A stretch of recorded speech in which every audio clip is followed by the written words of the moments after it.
What's goody? Hey man, so today we are back again, and today we are going to be talking about three teams that I am buying stock for heading into next season. Now, I want to preface this video by saying this will not be a video where I'm talking about the Philadelphia 76ers or any of these teams that really made like the biggest trade of the offseason. I won't be talking about the Heat who traded for Giannis, the Sixers who just made two of the biggest acquisitions of the offseason. I'm not going to be talking about like the Raptors who traded for Kawhi or anything like that. These are not going to be teams that I think every single person who makes a video like this is going to have on there, because obviously the obvious answers would be the teams who traded for Kawhi Leonard to add to a core that they already had last year, or a team that traded for a Jaylen Brown and then added a LeBron to a core that they already had last year. Obviously, everyone's going to be buying stock in those teams to some extent, so we won't be talking about those teams today. These will be three other teams that I think, whether it be because of their deadline moves or their draft or their off season, whatever the heck it may be because of, I think they will be far, far better than they were last season. Simple as that. So, the first team that we have is the Washington Wizards. And listen, I told y'all the Washington Wizards were going to be one of those teams that I was going to glaze throughout the entirety of this offseason. And that's for multiple reasons. But part of it is just because I've liked the way they've done business since the trade deadline. I liked the trading for Anthony Davis and trading for Trae Young and just getting guys who are very, very good players, but who might be at sort of low points in their career. Guys who you can get for a little bit of cheaper value, so you can have some real vets who have real talent, who have real playoff and championship experience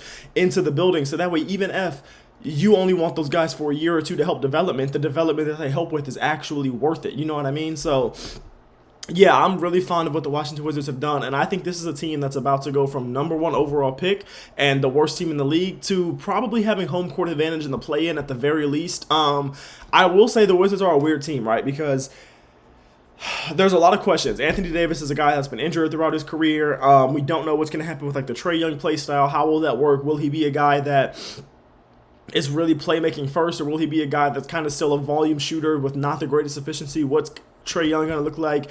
What is the progression of Alex Sarr, Keyshawn George, Will Riley, Trey Johnson, all these guys going to look like? And then also just what is the rookie AJ DeMonte going to look like? None of these things are guaranteed, even with as good as we may think some of these young guys are, or even a guy like Trae Young or Anthony Davis is. We don't know what the season's going to have, and I think because the Wizards are trying to incorporate so many new pieces at the same time, especially into such a young core, I do think there will probably be some growing pains, and that's why I think the Wizards, more than any team on this list, out of these three, could really have a bit of variances where they end, right? Like on the one side, I could really see them being the 6th seed. But then on the other side, I can see them being the 12th seed. You know what I mean? So it just depends. But I do think this will be a team that will at least have home court advantage come play-in time. They have depth, they have defense, they have vets, and I do think they have a ton of shooting potential because you have a Trey Johnson, because you have a Trae Young, because you have other guys in this team who can still shoot even if they're not, I don't know, an A1 shooter. You have guys on this team that can shoot, that can space the floor. Even an Alex Sarr isn't going to play completely on the block and everything like that, which will be good because you know you're going to have an Anthony Davis who's going to play mostly down low. You're going to have an AJ DeMonte who's going to be trying to get to the rim, draw fouls, and everything like that. So, yeah, the shooting is probably the biggest worry on this team other than the injuries, but I do have a lot of belief in the Washington Wizards. Like I said, they have a ton of depth. They have a ton of guys. And while this is a very, very deep Eastern Conference, I don't look at any team in the East and say, oh, yeah, 100% you can just walk over them and get a win on any given day that you might happen to see them. But I think the Wizards did a lot more to get better this season than any other team in the East outside of the 76ers, right? Like, they made moves. They were not scared to make moves, and whether or not these moves end up doing what I think they could do, whether or not these moves end up having this team as a top 5 seed isn't really the point. I just like the process of the moves they've been doing. They've given fans nothing to be excited for since the Russell Westbrook trade, and even that I don't think fans were super, super excited for. It was more just like a name. They have given fans to look forward to something that with this season, which is more than they've had for the last, 5-10 years since John Wall and Bradley Beal were really good. Yeah, I like this for Washington. If you're a Washington Wizards fan, you should be nothing other than excited going into this upcoming season, because one thing that I think I've learned and one thing I'm trying to get better at understanding is that it's not always about a championship. When you're a fan of a team like the Washington Wizards, it's not always championship or bust. Sometimes it's just, can I get some excitement? Can I be happy for a little bit? Can we be less than the worst team in the league? Can we not have games where it's Wizards versus Nets and we're losing that game and now we're the worst team in the league? You know what I mean? So I don't think Wizards fans will be having to worry about those talks this year. I think Wizards fans will be in there trying to convince people that they're a legitimate team this season. Anyways, Next, we have another team out east, and that is the Indiana Pacers. And the Indiana Pacers are a team that I feel like, honestly, a lot of people are forgetting about. I feel like people are forgetting exists when we talk about how good and how deep the Eastern Conference is, especially after this offseason. I feel like I hear people talk about the teams that made the big moves, right? You hear people talk about the Miamis, the Torontos, the Phillies, and then you hear New York, you hear Boston because they just saw what Jaylen Brown did. We're wondering if Jason Tatum can do the same thing. And they also just made a big trade. You think about a lot of other teams. You think about a Cleveland type of team. You think about a team like the Atlanta Hawks, who were in the playoffs last year. You think about a team like the Orlando Magic, who almost beat the 1 seed last year. You think about the Detroit Pistons, who were that 60-win 1 seed last year. These are not, and you think about even the Hornets. Like, none of these teams are bad. But when I look at things, I'm like, are we forgetting what the Pacers did? Are we forgetting that with a Miles Turner and with a team that was very similar to this team that we have right now, this team not only went to the finals, but took the Oklahoma City Thunder to 7 games in the finals. And in that game 7, the Pacers had control of it or had the momentum in that game 7 up until the Tyrese Halliburton injury. I feel like people are forgetting that. And now we're going in here, and I understand last year, Pacers had probably the worst injury luck in the league. They also lost their starting center in Miles Turner in free agency before the season. And not only did they lose him, they lost him to a division rival. But we look at the roster now. They get Zubac, who's a screen-setting big. He's a big-body defensive center. He's a guy that you know what you're going to get from him for the most part. He's not going to be a 20, 25-point Joel Embiid or Nikola Jokic level scorer. He's not going to be a Rudy Gobert level defender, but he is going to be a good center. He's going to be a good big-body center that is going to play like a center, that is going to do what you need a center to do, and that is going to not get hurt too much. That's just the bare minimum of what he is. Don't get me wrong. He doesn't stretch the floor like a Miles Turner does. He's not the shot blocker that a Miles Turner is, but he is better, in my opinion at least. Let me slow down. In my opinion, at least, he is a better defender and just a better center than Miles Turner is at this point in his career. And they still have a good lineup, right? They still have Nembhard. They still have an Aaron Nesmith. They still have a Pascal Siakam. They still have guys like Ben Shepherd, TJ McConnell, Obi Toppin. They still have these guys off the bench. They still have a Jarris Walker who's coming off the bench and everything like that. But there are worries, right? The biggest worry, I think, is that the Eastern Conference is just better than it was when the Pacers went to the finals. I think another worry is what is Tyrese Halliburton going to look like? I mean, he had the Achilles thing, and then he was going through like the shingles and everything like that, and I hope he's doing better. But he was going through a lot. What will Tyrese Halliburton look like? Because you can't just assume just because the guy's young and because the guy is super talented that he's going to come back from an injury as severe as an Achilles looking great. You can't just assume that.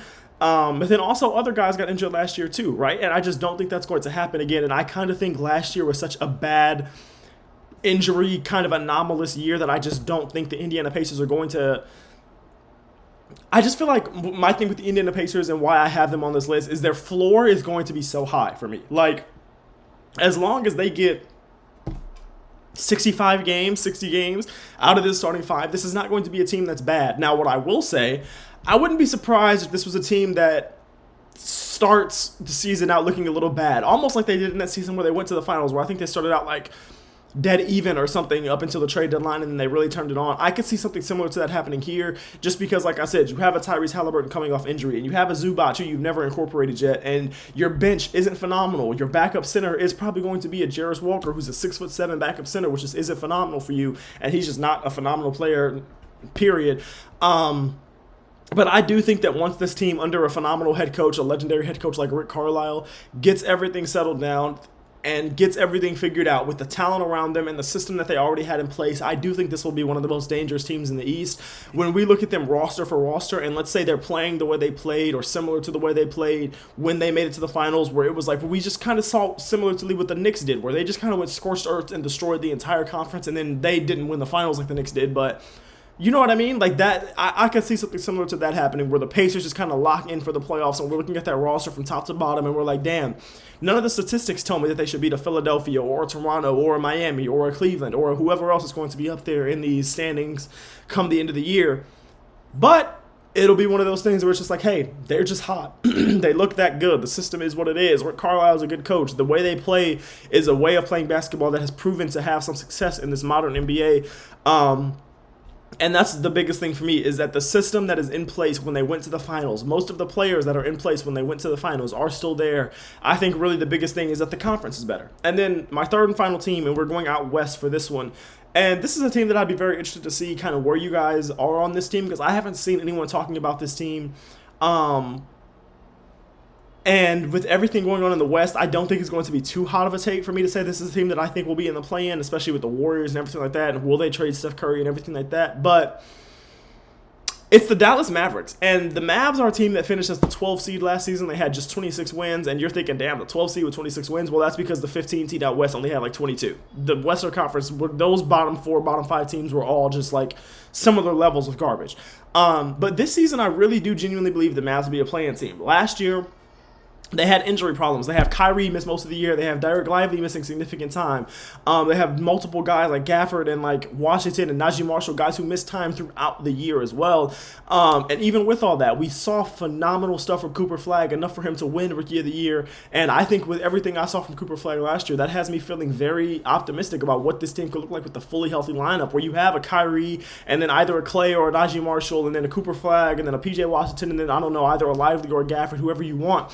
The top 7, top 8 of this rotation, while there is some age, while there are some injury concerns, is a pretty solid top of the rotation. And I think a lot of that is hinging on the development of Cooper Flagg and Kyrie Irving looking phenomenal coming back from this ACL tear, which, I mean, obviously you can't just assume. But when we're thinking about this team, right, and we're thinking about, okay, boom, a Kyrie or Cooper Flagg having the ball most of the time, and you think about having a Najee Marshall, having a Klay Thompson, having even a PJ Washington in the corner out there as some guys to space the floor a little bit for you. And then you have Lively and Gafford, who are two phenomenal lob threats for Kyrie and for Cooper Flagg to throw it to. And even Cooper Flagg is a lob threat for Kyrie to throw it to. Like, I look at this team and I don't see a bottom feeder in the NBA. I look at this team and I say absolutely they could be better than the Warriors. Absolutely they could be better than the Clippers. They will be better than all those teams that were behind them last year. Even with all the moves the Jazz made, I think they'll be better than the Jazz. I could see them being ahead of the Suns. Even with what the Trailblazers did, I could see them being ahead of the Trailblazers. You know what I'm seeing? You know what I mean? Like, I'm a guy that genuinely believes the Dallas Mavericks could be as high as the 7 seed this year, but I also believe they could be as low as like the 13 seed. Don't get me wrong. Like, I do believe this is a team that's not great.